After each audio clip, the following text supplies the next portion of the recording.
The new largest cruise ship in the world, Royal Caribbean's Wonder of the Seas, has just set sail. So of course, the princess and I had to get on board the maiden voyage. How does Wonder of the Seas compare to its sister ships? Well, we break down everything about this new vessel, from the dining to the entertainment, cabins, and more in our exclusive Wonder of the Seas cruise review.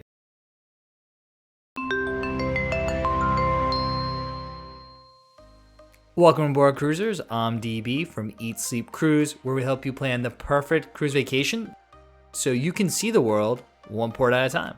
And as mega ship enthusiasts, as well as big Royal Caribbean fans, of course, we had to get on board the maiden voyage of Wonder of the Seas. This fifth Oasis class ship is not only the world's new largest cruise ship, but it also has a number of new features and amenities that you can't really find on any other Royal Caribbean ship. So before we dive into our review, if you have any questions about Wonder of the Seas, go ahead and leave them down there in the comments section, and we'll make sure to answer them.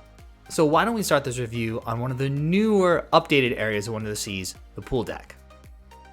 Now, like several of the venues on Wonder of the Seas, the pool deck has its own unique feel and layout. The outdoor spaces on decks 15 and 16 have been rearranged on this new vessel. Now, Splashway Bay and the beach pool are in the forward area near the water slides, for a more family-friendly space. The two main pools are located a bit further aft. These pools have been redesigned to maximize lounging space, complete with in-pool loungers. Now, it might sound like a small change, but this rearrangement makes a big difference in terms of traffic flow and pool deck ambiance. A few new features near these pools is the cascading sun decks and upgraded loungers that go from deck 15 up to deck 16. These comfy seats face aft towards the massive television screen and the two main pools. Additionally, deck 16 is home to plenty of loungers and upcharged casitas as well, very similar to the other amplified ships in the fleet.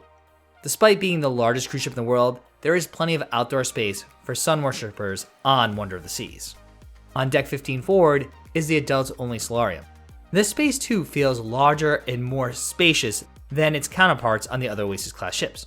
I'm not sure if it's just the way they arranged the loungers or the different setup, but the solarium definitely felt roomier and it never seemed busy no matter the time of day.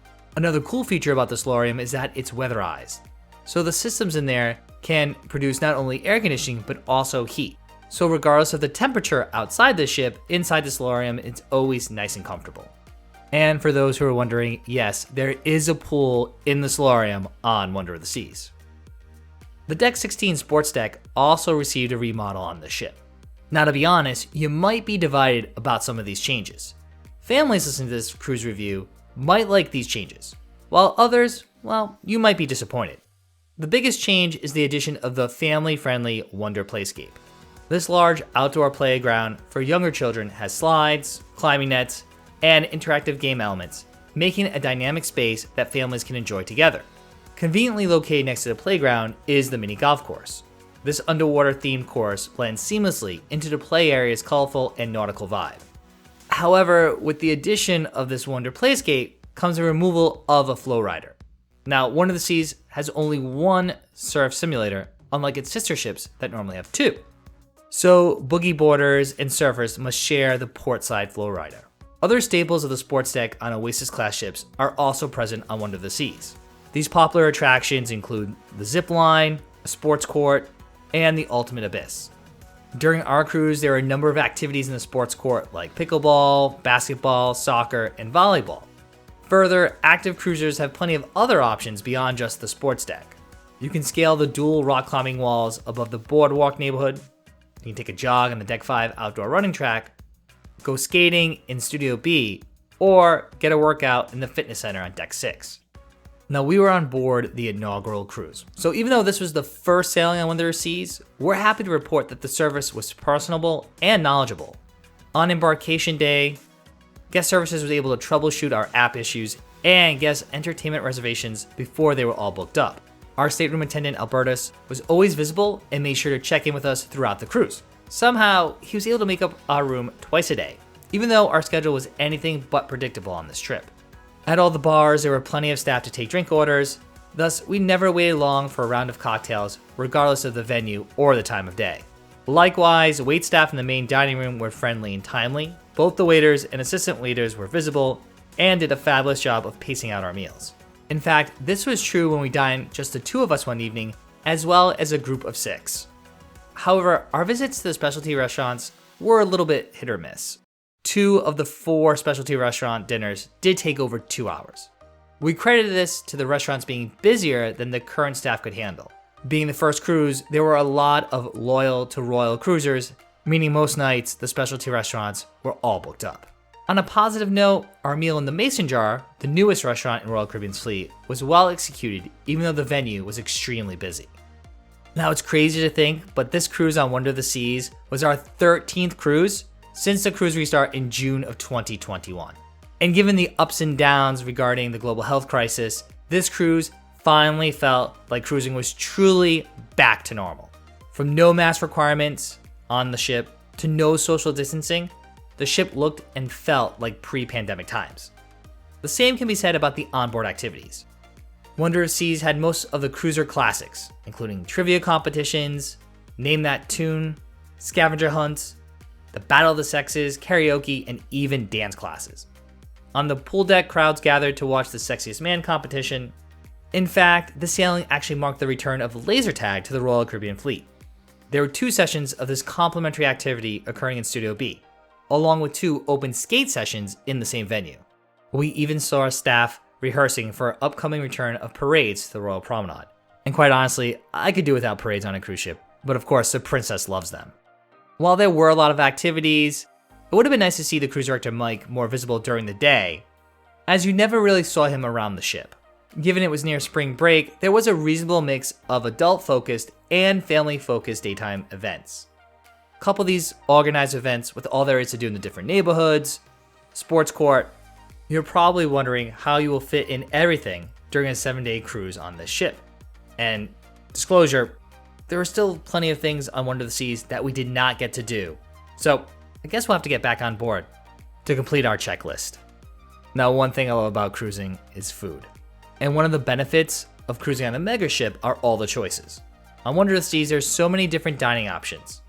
From casual eateries to the main dining room to specialty restaurants, it was impossible to sample them all during just 1 week on board the ship. When it comes to casual restaurants, perhaps the best well-known casual spot is the Windjammer Buffet. In fact, Wonder of the Seas has the largest Windjammer at sea. This venue is open for breakfast, lunch, and dinner, serving the traditional buffet fare with various snacks, entrees, and rotating selections. Forward on deck 15, the Solarium Bistro had a smaller buffet for breakfast and lunch. The items there were very similar to what you find in the Windjammer, but it was certainly less crowded and a little bit more of an upscale dining room. At night, the Solarium Bistro turns into a complimentary sit-down restaurant. That menu focuses on Mediterranean fare and has a small appetizer bar, so it's a nice alternative to the main dining room. Other daytime casual restaurants include Cafe Promenade. Open 24 hours a day, this coffee shop serves cookies, breakfast pastries, and small sandwiches all day long. Not far from this venue on the Royal Promenade is the Pizza Parlor Sorrento's. This venue is open until the early morning hours, so the late night party crowd will never go hungry. Other options include Mexican favorites at El Loco Fresh and global sausages and hot dogs at the Boardwalk Doghouse. In Central Park, you can get custom salads, paninis, and the cruise line's exclusive Royal Kamwiki sandwich at Park Cafe. There's even a small variety of health-conscious snacks at the Vitality Cafe. We have absolutely no complaints, as all the casual venues that we sampled, we found the food to be fresh and well prepared. Now, when evaluating the main dining room, we need to be fair because we only dined there twice for dinner. Plus, these times happen to be formal night. Still, we're happy to report that on both occasions, food was on par with our experiences dining at other MDRs in the Royal Caribbean fleet. Our group was assigned to my time dining, so we dined around 7:30 on night 2 and 6:45 p.m. on night 5. With no pre-made reservations, there was still no wait to get a table regardless of our party size. First time we dined there was with a group of 6. The staff was very attentive and timely. I went with the fried calamari, the duck, and the Grand Marnier souffle. Each dish was well prepared and seasoned just right. The duck was topped with a sweet Cointreau sauce and coupled with a tangy red cabbage slaw. During our second visit to the MDR, Heidi and I dined just the 2 of us. I went with the Royal Caribbean signature onion tart as my starter, which was hot and bursting with flavor. My beef tenderloin was tender and cooked to the ideal medium rare. However, I was a bit disappointed in the broiled lobster tail. Besides dinner, the main dining room was also open every day for breakfast during our cruise, and on days 2, 4, 5, and 6 for lunch. This was mainly due to us having some late ports of call in San Juan and Nassau, Bahamas. However, we never got a chance to sample any of the breakfast or lunch items, so we can't comment on those. Now, on this 7-day cruise, we had 7 specialty dining meals, which included some dinners, lunch, and even brunch. The first night of our cruise, we dined at Giovanni's Italian Kitchen. This casual Italian restaurant features some of the best pizza at sea and some unique takes on classics like the fried calamari. We think this specialty restaurant is well worth the upcharge. We even grabbed a second pizza and snacks at the nearby Giovanni's Wine Bar later in the week. This venue has a small a la carte food menu with reasonable prices. On night 3, we dined at the new specialty restaurant, the Mason Jar. For us, this restaurant is one of the best new concepts at sea. This southern-inspired comfort food restaurant on Deck 15 offered authentic home-style cooking. From the drinks to the food and even the decor, we were big fans of this restaurant. In fact, we dined there again on day 4 for brunch. Some of our favorites at the Mason Jar included the gumbo, oyster po' boy, chicken and waffles, and the cinnamon roll. During this Wonder of the Seas cruise, we also visited the sushi restaurant Izumi twice. And actually, these were our first ever visits to this restaurant. While we've dined at the hibachi several times, we've never tried the sit-down version of this restaurant. The wife was a fan of the udon noodles with chicken. For me, I mixed things up with sushi, including the spider rolls, the dumplings, and the shrimp and vegetable tempura. Like other Royal Caribbean ships, the specialty restaurants offered enhanced menus and better food quality than the main dining room. For us, it was great to change things up and sample new menu items during our 7-day cruise. Not to mention, all these venues are covered in the Royal Caribbean Unlimited Dining Package. Now, Wonder of the Seas is also home to other specialty restaurants, including Chops Grill, 150 Central Park, Wonderland, and Hooked. There are a couple of other more casual upcharge venues as well, like Playmaker Sports Bar and Johnny Rockets, for a family-friendly night out. As we mentioned earlier, this cruise most resembled a pre-pandemic cruise when it came to daytime activities. As you would suspect, the nightlife had a similar vibe. All of the Royal Caribbean bars and lounges were open, with no social distancing or vaccinated-only designations. Wonder of the Seas offered a variety of entertainment, from Latin music and dancing in boleros, to acoustic guitarists in the Cask and Clipper pub, and piano music in the Schooner Bar. The Country Crew Trio also played live music most night at the new hotspot, the Deck 15 Mason Jar Bar. Also throughout the ship there was karaoke, light melodies in Central Park, the band Phoenix playing classic rock in the music hall, and even 2 DJs playing into the late night. Not only was there live music throughout the ship, but many of the classic cruise events and activities were back as well. The Red Party took over Studio B on night 4, and there was not 1, but 2 Hush silent discos. The event was so popular that it was moved to the Solarium. There was also nightly comedy shows in the attic featuring 2 different comedians. Additionally, there were game shows like Battle of the Sexes and Majority Rules, where cruisers competed against one another. Although the adult game show The Crazy Quest was still missing. There were still no promenade parties like the 70s Disco or the Midnight Balloon Drop either. But honestly, we didn't miss those events. With all of the other options, there was never an early night on Wonder of the Seas. No one does entertainment better than Royal Caribbean. Wonder of the Seas will eventually feature 4 new signature productions. In the main theater, we were able to watch the new show Voices. This real-world meets Zoom World production features a mix of pre-recorded voices and live performers. All the sounds and music in the show are produced using the human voice. It was a powerful show with some of the most talented singers we have ever seen on a cruise ship. Though, at times, the screens were a bit distracting. The second main theater show, The Effectors 2 Crash and Burn, was not ready yet for our sailing. The show is still in rehearsals and is set to debut this summer. Entertainment director Nick Ware assured us that the sequel to the popular main theater show on Odyssey of the Seas will be spectacular. We were able to see the complete run of the exclusive show in Studio B, Ice Spectacular 365. This show portrays the changing of the seasons with well-choreographed skating numbers. It was one of the better ice shows that we've seen. So it was a complete surprise when we later found out that most of the set pieces hadn't even arrived at the ship yet. Finally, the Aqua Theater's new show is intense. No, literally, that's the name of the show, Intense. Featuring an all-female cast of acrobats, dancers, and high divers, this show was certainly high energy. Well, at least it looked that way from our preview. Again, the show is not quite ready yet, so we were treated to a showcase of several acts during our sailing.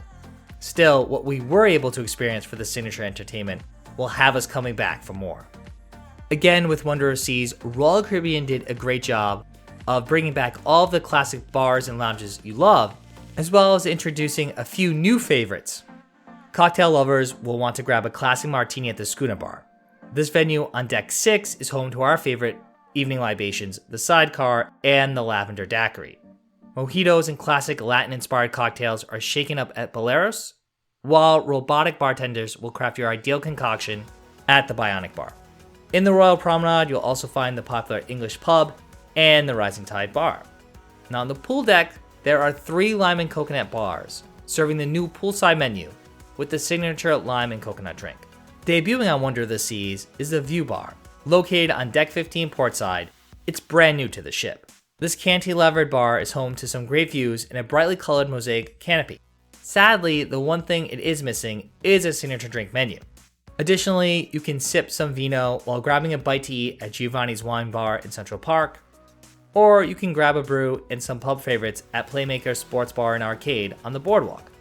There are 2 more bars that do have signature drink menus which debuted on Wonder of the Seas. First is Cantina Fresca on Deck 16 aft, which mixes up margaritas and Mexican favorites. Lastly, there's the Mason Jar on Deck 15. With signature drinks featuring bourbon and whiskey, these cocktails are big on flavor.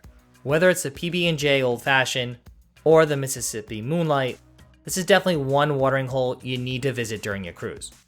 The best part is that all the drinks at these venues are covered in the Royal Caribbean drink package. We stayed in an ocean view balcony cabin on Deck 10, room 10260. Immediately upon entering the room, the bathroom was to our left. This aft-located stateroom had the bed facing forward immediately following the bathroom. Across from the bed was a larger than usual flat-screen television and some newly added posts for hanging bags and other accessories. Past the bed was a seating area and desk located near the balcony. While the sofa seemed larger than similar furnishings in other balcony staterooms, there was no coffee table. The closets in this Wonder of the Seas cabin were closer to the bed, similar to the Quantum class ships. With his and her closets on either side of the bed, this layout provides more room in the cabin and made storing all of our clothing easier. We also appreciated the outlets on both sides of the bed. There was a USB and power outlet located above each nightstand, making charging devices much easier. For a mega ship, we found the balcony was just the right size. It was a nice outdoor space for working during the day. There was enough room for the 2 chairs with small ottomans and a small table. Overall, the size of the stateroom was on par with other balcony cabins, with some upgraded and refined features. For this Wonder of the Seas inaugural cruise, the ship was sailing at about 73% capacity. When compared to our family cruise on Oasis of the Seas for Thanksgiving, which had a similar capacity, Wonder of the Seas didn't feel as busy. While this cruise was busier than most of the cruises we've been on since the restart, the venues never felt overly crowded. This was true in the restaurants, bars, and most entertainment venues. We had no issues getting a table in the main dining room for My Time dining, and we were usually able to find seats at the bars and lounges. Like pre-pandemic times, you did need to arrive at least 30 minutes prior to showtime to get good seats, especially for the signature productions, like the Aqua Showcase in the Aqua Theater. You should also make your entertainment reservations as soon as possible to avoid missing any of these great shows. Even on sea days, there were loungers to be found on the pool deck and sun deck. We typically did not have any issues getting an elevator either, except on disembarkation morning. Still, we were met with little to no line to disembark this megaship. Likewise, there were never long lines or wait times for drinks at the bars or for food in the casual dining venues. Specialty restaurants do book up quickly, so be sure to make your dinner reservations pre-cruise using the online cruise planner or immediately upon boarding the ship, especially if you have a dining package. With the neighborhood design, we felt the crowds were usually dispersed throughout the ship, making sailing on this world's largest cruise ship very manageable. Since we were invited guests of Royal Caribbean on this sailing, we received our cruise reservation rather late. Thus, the earliest embarkation time slot available was 1:30. Of course, we knew this first cruise was going to be busy, so we ignored all those emails and push notifications and arrived at the port early. Thankfully, we were allowed to begin the check-in process right away. At Terminal 18 in Fort Lauderdale, we progressed from screening to security and check-in smoothly, with the entire process taking around 20 minutes. Then, we waited less than 10 minutes before Diamond, Crown and Anchor members were called to board the ship. The disembarkation process was even easier. We walked off about 45 minutes after the ship had been cleared. Lugging our bags down to the Royal Promenade, we moved through ship security, border patrol, and to the share ride area in about 25 minutes. Wonder of the Seas is a massive vessel, so at all ports of call, both aft and forward gangways were available. The few times we departed the ship in port, the process was quick and efficient for getting off and back on the vessel. And there you have it, that's our exclusive Wonder of the Seas cruise review. Of course, we'd love to hear from you. Is there something about Wonder of the Seas that we did not cover in our review? Let us know in the comment section below what additional information you want to know about Wonder of the Seas. I'm DB from Eat, Sleep, Cruise, where we help you see the world one port at a time. And if you enjoyed this video, we have tons of other cruise review videos right here on the channel, including a review of Odyssey of the Seas, the latest Quantum class ship from Royal Caribbean. If you don't know where to start, why not check out our picks for the top 10 best new cruise ships of 2022. Wonder of the Seas is just one of several brand new innovative vessels setting sail this year.